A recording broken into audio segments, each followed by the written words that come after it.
would probably look like that except more circular. Mike Trout's is, I think, just going to be solid red. Honestly, I'd love to be able to run that. So I would love to see Darren Willman make plots like this. So hint, maybe he'll do it. I don't know. No, I will. I mean, honestly, I'm going to ask him to watch this whole talk. I'm also going to ask Corey Schwartz because he and I have had an ongoing debate over the value of visualization. I'm really glad he's letting Darren do this. As recently as the winter meetings, we were having some lively discussions, let's call it that. And I should mention Corey's a close friend of mine, so I'm allowed to say that stuff. So what else can you do? And again, this sort of goes into range. This is probably bad in ball data. There are certain things you can do. One would be basic player comparisons. I do want to point something out. I think by the time this was being done, Darren was putting...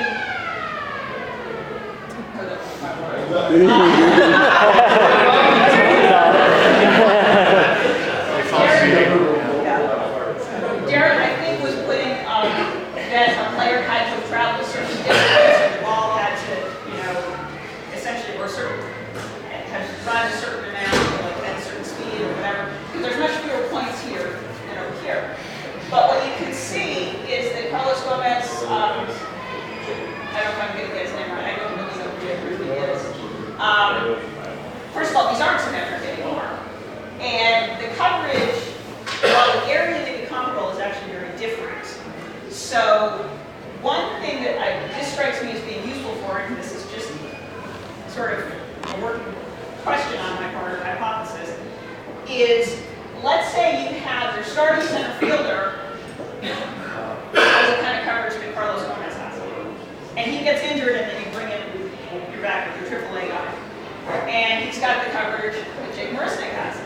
So is that going to throw off your right and your left fielders in terms of how they play the ball?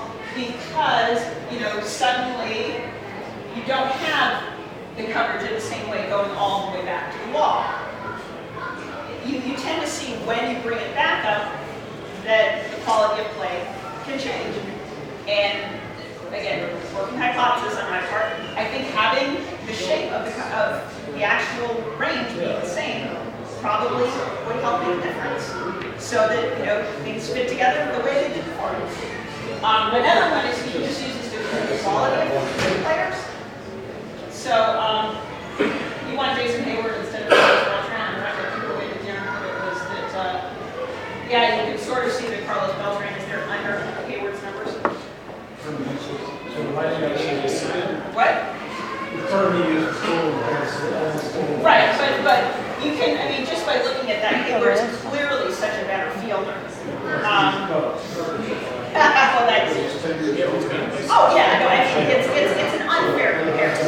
I totally agree, it's an unfair comparison. But this is another one that's kind of interesting. Look, it's Kevin Kiermaier and Lorenzo Cain. See? You brought it over here, right? This is a little different, and I appreciate the lines are here because it does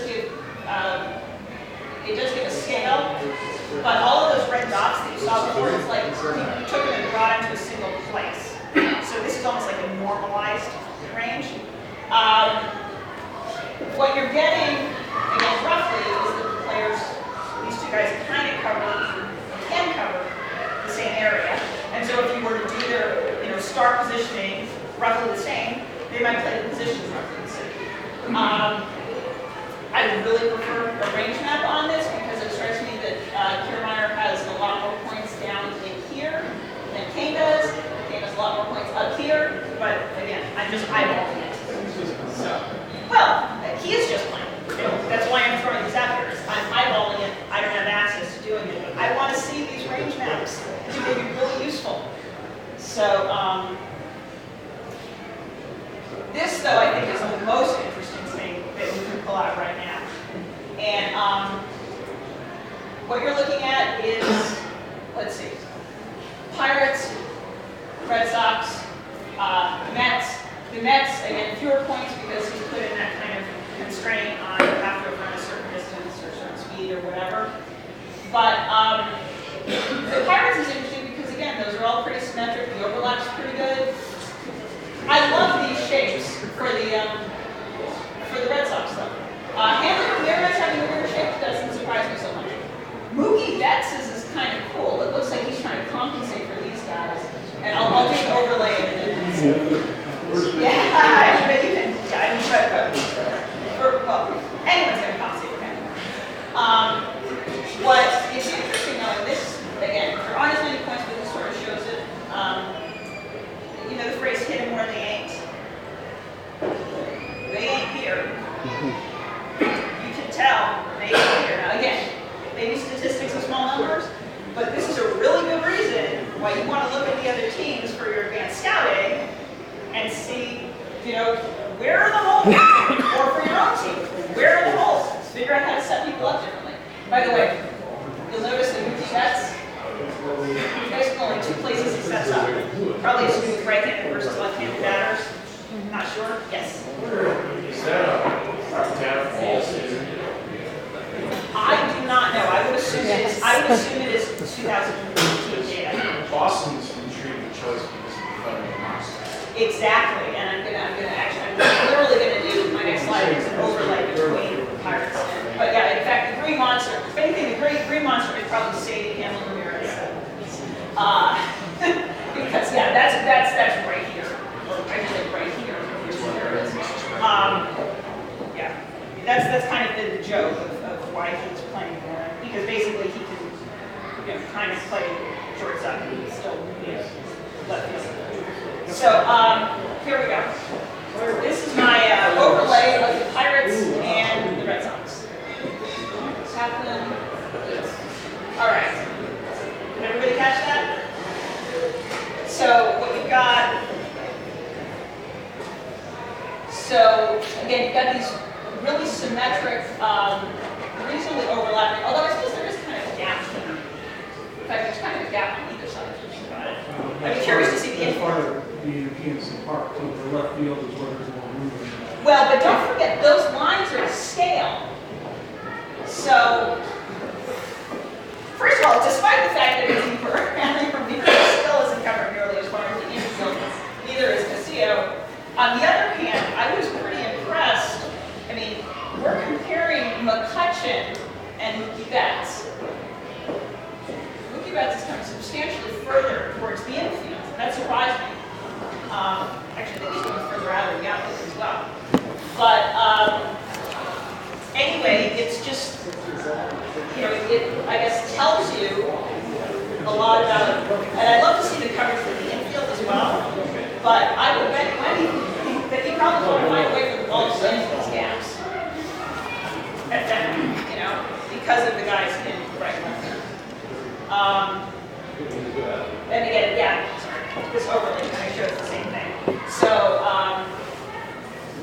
I hate that these are all the same colors. But yeah, you can see that effectively, and again, the lines are to scale. So despite the fact that the wall of PNC is further back, this coverage into the infield is real.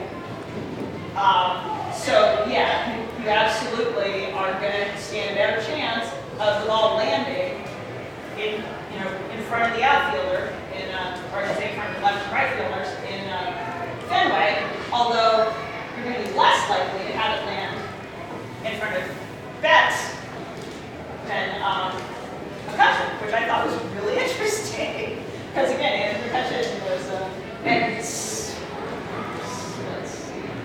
I think this is just a wall. But yeah, I wouldn't have expected that the infield coverage would be deeper for Betts. I'm almost done. So this is my last slide. And the reason that I've thrown this in is everything I just showed you is stuff that's preliminarily coming out of StatCast, at least in the public. There is absolutely stuff that is more advanced than this that is being done by the teams. I don't know what it is. I have some ideas, which again I won't go into. But you can see that the level of complexity of what we're starting from is insane. And so, again, what we can already pull out is going to be really helpful, but even then, we're still not even putting time into any of that. You know, you still don't know how fast the players are. There's the whole route thing. I love this graph.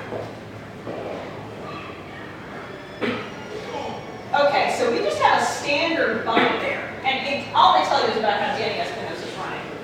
Big deal. He speeds up as he gets to first base. That's lovely. We have here the first baseman and the pitcher going to field the ball. And so we see where they're going. We see the second baseman going to cover first base. We see how he's going. They don't even bother to give us the line for the third baseman, but that would exist.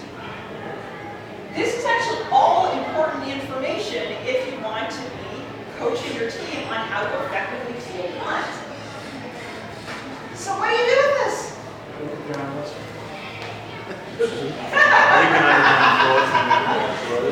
You see my point though. Like, I'm not sure which of those you can throw out or how you can make it less complicated. Or it's fascinating to me. But it also shows you how complicated a supposedly simple play like the routes can be. Because you've got 5 players taken into account. Are they doing this right? Could they be doing it better? Can we even tell? I don't know. Right, exactly. And so this isn't sabermetrics anymore. This is research. This is data science. There is a reason that all of these teams are no longer have analytics departments, and they now are changing them to R&D. The new guys who are getting hired are directors of research and development, and it is because of this. So statistics isn't good enough. This is why someone with an astrophysics PhD is trying to do this stuff. Yes? Well, we talked about the shifts earlier. Yes. The key play that turned the World Series is the Mets shift, and Murphy didn't cover third because they didn't bet on the aggressiveness of the Royals. Oh, this so was the hospital was a score, but it was this over. King running from first base? Yes, it was Yes. over, I think, yeah. Yeah. So what happens is that it didn't, all the shifts and who to cover what didn't take into account because, as we discussed it before, some of the shifts are comfortable putting the third baseman in the shortstop position.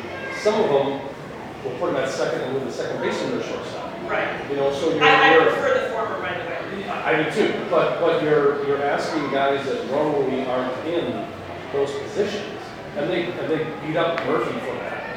But he's not even a natural infielder. Well, what teams are starting to do though is, and I mean I'm sure that's partly why the Mets are putting Danny right where they're putting him, is they are actually practicing towards the shift.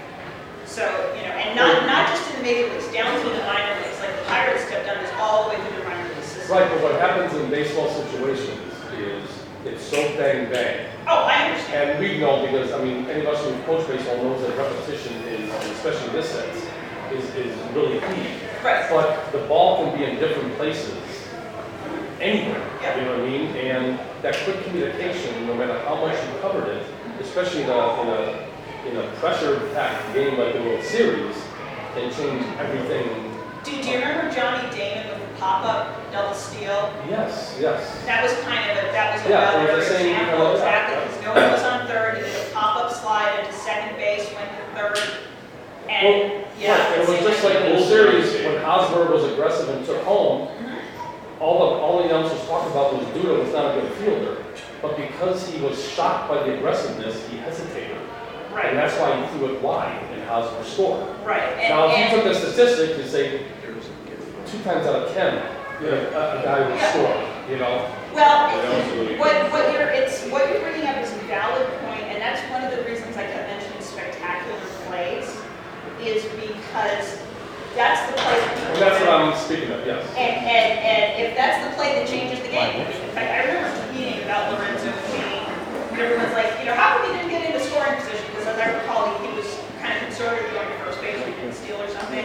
And before I even did that, I made a point, and I said, well, for Lorenzo Kane being on first base, He's aggressive to begin. He'll score. He'll get there. it was kind of a joke. Well, I saw the same thing. I'm like, Yeah. you know, yeah. Okay, Well, first thank base you. is scoring position. But yeah, anyway, this is where getting the players to buy into is actually difficult. Because you will, yes, please. Okay, you have a doctorate's degree. Okay. I'm not into math, but I have 2 master's degrees. A lot of the players, whether their English is their first language or not, a lot of them are uneducated. Yes. And those that are educated and who took advantage of their education and actually went to class, how are they approaching the players to teach them this, considering, and the managers even, a lot of the managers aren't college educated, they're not mathematicians, I mean they went through the ranks, a lot of them. How do you take this and bring it down to an explainable, understandable language that's not insulting but gets the message across? The term I use is accessible. Okay. And I agree, that's actually been, one of my degrees is in education research. So this is, you've hit on a point that's actually very important. One of the things that I think is critical, the Pirates have figured this out, the Royals have figured this out, is you have to start with analysts or R&D people who are baseball people first who have it in application. So they can do this, but they are baseball people. They think like baseball people. And then the other thing, and this made me crazy, I remember this happened at the SABR seminar in Boston a lot, was I would be talking to team analysts. For the last slide. Hi, Darren. I apologize, Corey. Yeah, so the people would talk about, so we did this analysis and we gave it to the coaches. And I would kind of go, wait a minute, you're doing that backwards. As far as I'm concerned, particularly the coaches and then the scouts, and it's more advanced scouts, although there is information that's getting out there for the amateur scouts as well. I gave a talk on recently, we can go over that after it's on.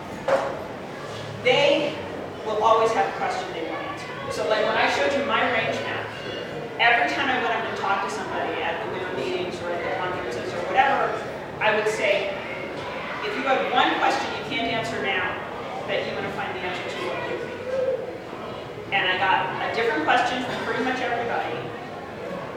And there's almost always a way to take that information and help them answer that question.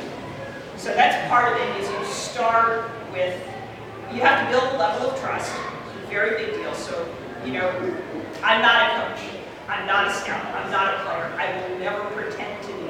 They do that job, I know they're much better than that. And I respect the knowledge, I respect the experience. So it's a collaboration. And the other thing that's important is they have to understand this is a tool. Because if they're not going to use it, there's no point. Why even bother? So if they're not on board with what you're doing, then scrap it and come up with something they are. You see where I'm going with that? Yeah. The last thing you want to do is do something and throw it at them, because honestly, that's why Dakota left the Angels. Is he threw something at Mike Scioscia and said, "Here, do this," and Scioscia said no, and his player side was so. Yes. Yeah. Sorry. About 3 o'clock, we'll be done.